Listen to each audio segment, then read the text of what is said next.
mess this up. Spend my weekends trying to get you off. ជំរាបសួរសួស្តីបងប្អូនទាំងគ្នាខានធ្វើ vlog វិញយូរហើយថ្ងៃនេះ vlog មកផ្សារមកទិញត្រីញ៉ាំ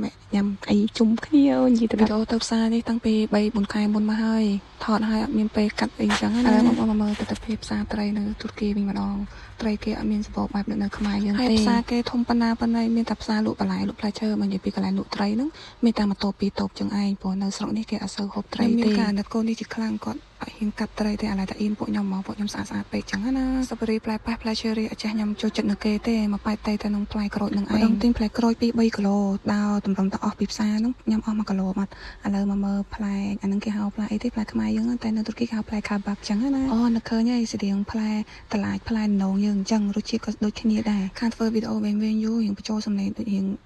រកបន្តិចនេះហើយវីដេអូចេះតែទៅមុនហើយមិនដឹងបញ្ចូលមិនអីមិនទេម្ដងឃើញបន្លែម្ដងឃើញផ្លែឈើហើយអត់ដឹងថាថ្ងៃនឹងធ្វើម្ហូបអីទៀតព្រោះវីដេអូនេះយូរហើយអញ្ចឹងណាឥឡូវចូលកន្លែងផ្លែល្ពៅវិញម្ដងល្ពៅនេះទៅចិត្តអីគេយ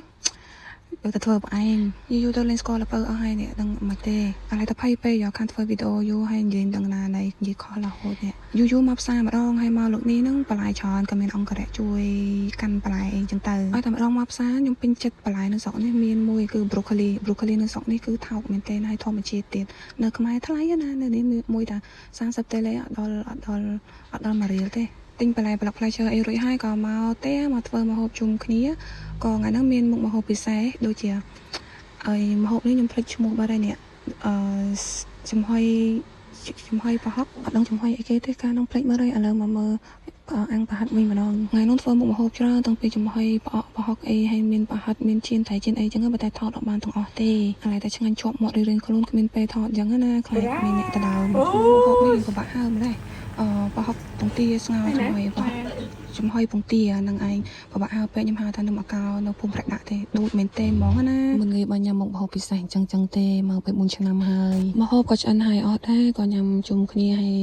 មានជៀនត្រីមួយទៀតត្រីអត់ទាន់ឆ្អិនទេអញ្ចឹងណាក៏ញ៉ាំជាមួយប្រហុកពងទាប្រហុកស្ងោរប្រហុកចំហុយពងទាមុនទិញទៅពៅមកធ្វើបង្អែមទៅពៅបើតែទៅវិញទៅមកចេញបង្អែមស្ដាច់វិញសំខាន់ញ៉ាំម្ហូបពិសេសហើយមានបង្អែមលាងមាត់ទៀតបើខ្ញុំអត់តែញ៉ាំអីជុំគ្នានៅខាងក្រៅម្ដងមកគឺចែកវែងគ្នាលាងចានលើកនេះឲ្យអង្គរៈប្រុសពួកខ្ញុំហ្នឹងលាងចានវិញម្ដងញ៉ាំអីជុំគ្នារាល់ដងហ្នឹងចានឆ្នាំមានតិចតួចទេពួកខ្ញុំអ្នកលាងប៉ុន្តែលោកនេះដូចរៀងច្រើនគូសំព្រោះមុខម្ហូបធ្វើច្រើនអញ្ចឹងណាម្នាក់ចិត្តបន្លែម្នាក់ធ្វើម្ហូបញ៉ាំអីរួចជុំគ្នាហើយមានអ្នកលាងចានអីអញ្ចឹងណាពួកខ្ញុំតែធ្វើអញ្ចឹងឯងបើអញ្ចឹងទេ